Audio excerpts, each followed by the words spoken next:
Olur mu? Peki Gazapizmciler burada değil mi? Evet. Gazapizmin ortalığı karıştıran inanılmaz parçası. Yeni parçası. Ölüler Dirilerden çalacak. Dün gece izledim. Yani ilk defa izliyor değilim. Baştan sona izledim parçayı. Birkaç fikrim var, sizle onları paylaşacağım. Klibi izlemeyeceğim. Yani sonuçta siz izlersiniz. Zaten izleyen izlemiştir.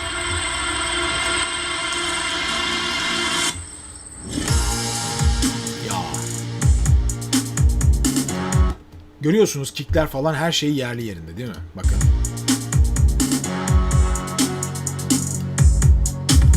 Özellikle sablar çok iyi yüklenmiş.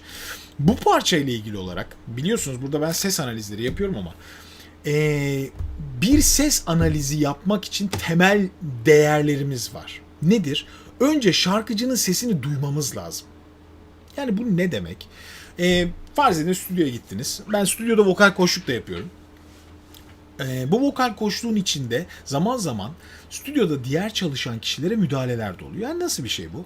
Mix ve mastering işlemleri vardır şarkıların. Yani bir parçayı kaydedersiniz. Altyapılar, işte davullar, kemanlar, diğer enstrümanlar da birbiriyle uyumlu şekilde bunlar mixlenir. Yani dengelenir. Stüdyo programlarında, işte Cubase programında mesela açarsınız mix ekranını. İşte efendim birazcık tizi açalım, öbürünün daha pesini açalım, şunun volümü daha fazla yüksek olsun, davullar biraz kısık olsun gibi genel ayar yapılır. Biz genelde farklı kültürlerle bu konuda çarpışırız ve çelişiriz. Yani şu, İngiltere'deki bir rock grubu mixlerini yaparken vokalin çok önde olmasını istemeyebilir.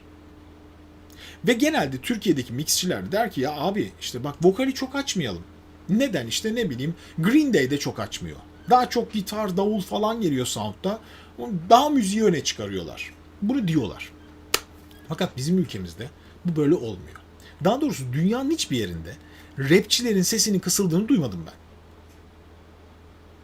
Yani tamam, Sibel Can'ın bir albümünde Sibel Can'ın sesinin müzikle çok böyle iç içe geldiğini duymazsınız. Sibel Can'ın sesi bir tık, hep öyle derler yani, bir tık daha açıktır. Çünkü bizim kulak ve müzik zevkimiz genelde vokali çok duyma yönünde bu topraklarda. Fakat rap müzikte de böyle bu. Ya ben hiçbir rap vokalin dedim ya bütün sound'un içine gizlendiğini, hatta duyulmayacak kadar azaltıldığını duymadım. Bu parçada birinci olay böyle başlıyor. Bakın. Şimdi gaza bizim giriyor. Geliyor. Tam girsin.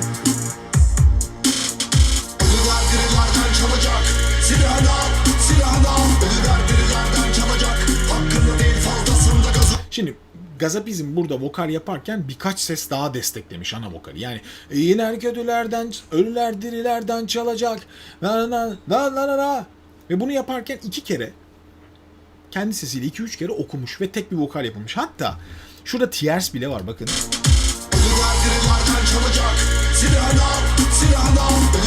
Silahını al, silahını al, silahını al diyor bir tanesi. Silahını al, silahını al. Kendi çift sese çıkıyor bakın. Silahını al, ölüler dirilerden çalacak.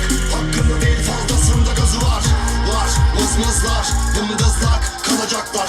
Saygın adamlara korku basacak. Ölüler dirilerden çalacak. Gayet net duyduk değil mi? Nakaratta hiç problem var mı? Hayır. Müzik yerinde, kick yerinde, bütün her şey yerinde. Gayet net duyuyoruz. Şimdi Gazapizm sol olarak başlıyor. Buyurun. Bugün ses tellerime kan dolmuş. Şimdi aynı anda iki ses var bakın. İki ses birden okuyor. Kan dolmuş. İki ses bir anda okuyor. İyi dikkat edin. Bugün ses tellerime kan dolmuş. Böylece sesi daha hacimli yapıyor bu. Daha kuvvetli yapıyor. Daha önceki Gazapizm parçalarında da kullandığı bir özellik bu Gazapizm. Ve çok derecede başarılı. Ah, demek anlamızda yazılan buymuş. Görüyorsunuz değil mi? İki ses var. Ah, ayık ol kasılan be. Ah! Ne. Biraz Gazapizm okumasını yaparken zaten la hep böyle bir yerde. Yani duyma hani Gazapizm'den çalacak gibi. Bol nefesli, bol sesi ittirerek ve zaten çok az kelime söylediği için hani sizin dilinizde bilmiyorum flow mu deniyor galiba. Yani çok seri kullanmadığı için de bunları son derece fazla öne çıkarıyor. Ayık ol kasılan mezarlar çok. Ayık ol kasılan hafif de kirli. Yani yorucu bir şekilde okuyor aslında. Ama bir stüdyo okuması bu rahatlıkla olabilir. Sonuçta burada bir artistik bir öğe bırakır ve gider. Canlı da böyle yapmayabilir. Yaz konmuş, hayat kimleri yormuş. VIP mekanlar, private partiler. Evet. Burada problem başlıyor. Ne zaman müzik giriyor, ya mixte ya mastering'de bir problem olmuş bence. Benim şahsi görüşüm bu. Kimse de alınmasın lütfen. Gazapizm'in bu double vokali, yani üst üste yaptığı iki ses gittikçe yok oluyor ve Gazapizm'in ne dediğini anlamamaya başlıyor. VIP mekanlar, private partiler. Krallar gibiyken zaman didaktik ilerler bir gecede. Ortak gibiyiz, sinirliyiz ve de hortlak gibiyiz. Hep Miami, hep Alpler'desiniz. Görüyorsunuz değil mi? Piyano, yandan giren back vokaller, büyük korolar. Bu sesler fazlasıyla öne geldiği için ana vokali bayağı yutmuş. Yutmuş diyebilirim. Jetleriniz, helikopterleriniz. Örtbas ettiğiniz katalog suçlar. Ipuçlar bize yok sancak. Cinneti bastırmaz karnı. Ben bunu mümkün değil yazmam. Anlamıyorum çünkü. Ya buradan şuna çıkacağım. Gazapizm baştan sona belli bir şekilde okuyor parçayı. Tıpkı daha önceki parçalarında olduğu gibi. Gazapizm'in okuma stilinde bir değişiklik yok. Gazapizm burada en artistik, en ifadeli, en keskin, okuduğu rap'in, okuduğu sözlerin, hikayenin bütün özetini yapıyor. Onunla ilgili bir problem yok ama çok ciddi mixle veya mastering'le dikkatten kaçan bir şey olmuş bence. Gene bence bakın. Çok da saygıdeğer bir Türkiye'deki mix mastering stüdyosu yapmış her şeyi. Babacım Stüdyos. Türkiye'nin en büyük müzik stüdyolarından biri. En değerli stüdyolarından biri. Müthiş saygı duyuyoruz ama bence Kalmak, geri bas. Salya sakar, sürekli şehveti yok soldan sağlar. En başta son harflerin hiçbiri yok. Tamamen yutulmuş halde. Yani şunu söylemeye çalışıyorum. Şimdi bana şöyle bakabilirsiniz. Ya ne olacak ki hocam, dünyada böyle yapan da vardır. Vardır, tamam. Ama yaşadığımız kaos büyük. Şimdi Gazapizm'in bir önceki parçasını açarsak bakın ona bakalım bir daha. Yani heyecanı yok. Değil mi? Efsane. Bakın buyurun bakalım. sanki full depo taarruzu. Bir de kafamıza bas vurur ama yine yok. Tamam. Gazapizm'i duyuyoruz. Tipik bir nakarat girişi. Aynı son parçasındaki gibi problem yok. Bu hayatın heyecanı yok. Bu hayatın heyecanı Gir. yok. Şimdi ana vokale geldik.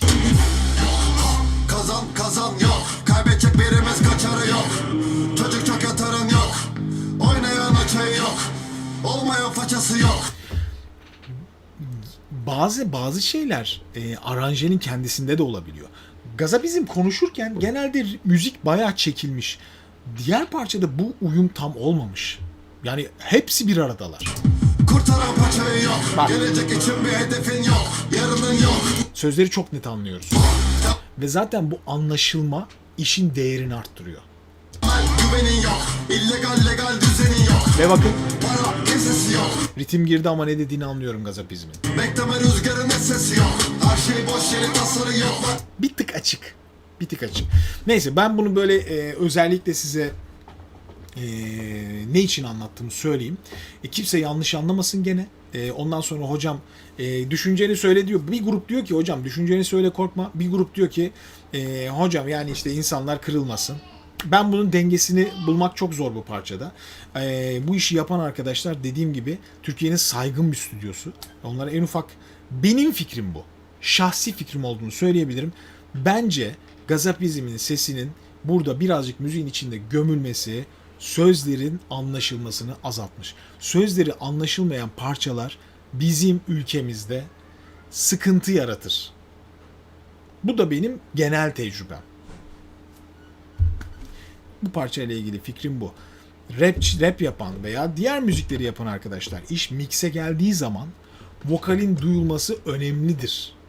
Yani bir vokal koç olarak, yani bir vokal koç eğer mixçiyi tetikleyemiyorsa, mixçi keyfine göre her enstrümanın duyması, her enstrümanın duymasını ister. Onun da aldığı zevk odur. Ya her şeyi duyayım, kemanlar geliyor, o geliyor ama müziği dinleyen kişi tarafından bakmayabilir. Biz vokal koçluk yapan bir kişi bunu bu tarafına da gider. Yani şarkıcıya şarkıyı içeride okutmak vokal koçluk değildir. Bir bu kısmı daha var. Mixçiyi bile tetikleyebilirsiniz. Ki ben bunu senelerce yaptım. Abi vokali duymuyorum diye defalarca mix yapan kişiye söylediğimi. Lütfen bunu biraz daha açalım. Lütfen şunu biraz dengeleyelim. Ha burada müziğin içinde güzel. kuralda değil yani. Ki nakaratlarda gördüğünüz gibi gazapizm müziğin son derece içinde. Ne önde ne geride. Ama soloya kaldığı zaman öyle değil. Fikrim bu. Peki devam.